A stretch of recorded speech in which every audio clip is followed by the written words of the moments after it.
I'm back with another Rikers Island story. I want to explain to y'all why in my time on Rikers Island, this one house, one main, was the most feared house in the whole C-74 Rikers Island.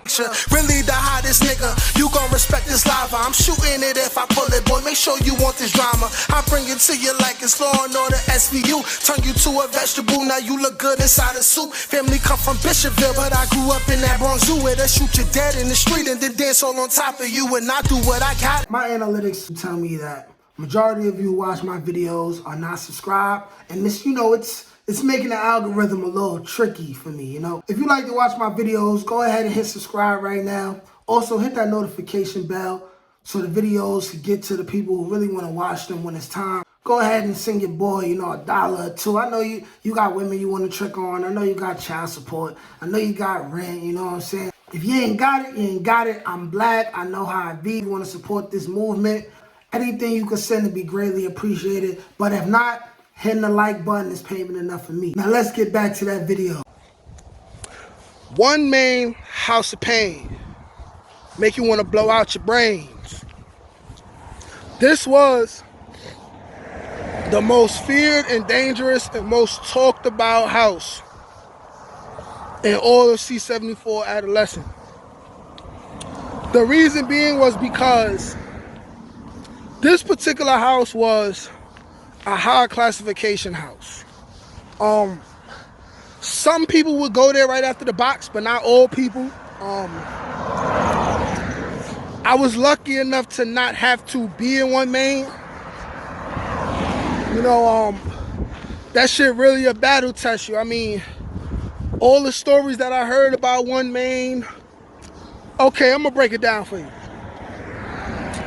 First off, one main house of pain was a heavily police house, meaning that police ran everything. Police were in charge of who get to run the crib. They're telling you that you run the crib if they choose you. They were in charge of who gets to be on the team. The people there were only allowed to go to them and give their opinions. They were basically in charge of everything. They were in charge of who gets spanked, who get beat up, and what time they get beat up. And they were the ones buzzing your cell open, allowing 2 to 4 people to run into your cell, put you in a chicken wing / full Nelson, and they'll beat your ass and make you with it. But the thing that also made one main so dangerous and violent was the fact that these were always a bunch of very high classification dudes. Dudes known for cutting. Almost everybody in there ran their own house. So now you ran your own house, you leave in the box, and now you going into another house with a whole bunch of dudes that ran the house or was on the team already. So the competition level was high. And there will always be constant fights every day if the police were not in charge of everything. But it comes with a price. My first video to kind of go viral was a video where I was talking about how the COs helped the Bloods kill a Crip. Rest in peace, Ice. I got a video that I just put up talking about the most gangster Crip that I ever seen in C-74. This is what I seen with my own eyes. But from the story and how bro died, I would really say that Ice was the most gangster Crip that I ever known of at my time on C-74. This dude was a renegade. He came into one main, like I said in that video, and he wasn't about to be no day room dummy. So the COs they buzzed his cell open, and then the Blood dudes went in there, and they put him in a chicken wing / full Nelson, and they beat him to a pulp, and he ain't snitch. He ain't go to the clinic to get checked or nothing. His lungs collapsed in his sleep, and then he died. You know what I'm saying? Just for all them niggas to snitch on each other anyway. Anyway, and then the CO probably got the least amount of time or the least amount of punishment. So y'all was serving the police for what? Just to catch an extra murder charge and get kicked out of Rikers Island? That was stupid. But anyway, you would have a lot of high classification dudes in one main. So there would be a lot of fights if the COs were not in charge of it. You know, like I said, I used to be in one lower, which is right under one main, and I used to hear cells buzzing open, and I used to hear people run up in cells. They talking about, say you with it, say you with it, say you with it, we gonna kill you. Niggas getting beat up. They talking about CO, CO. COs can hear them, not coming to help them, getting beat up. And I'm talking about, it wasn't a whole bunch of little niggas in one main. Like, when you see them walking past you in the corridor, a lot of these niggas is big niggas. A lot of these niggas is niggas that's locked up for attempts, murders.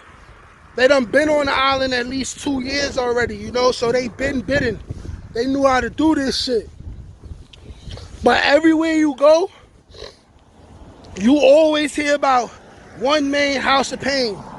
Some dude thinking he mad tough, he going to one main, now he washing people's underwears. He going to one main, now he getting slapped up. He going to one main, now he getting extorted out of everything he owned. His mother's hard-earned money.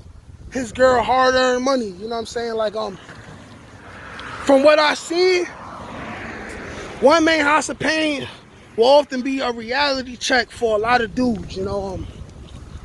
This literally was the most feared house on Rikers Island.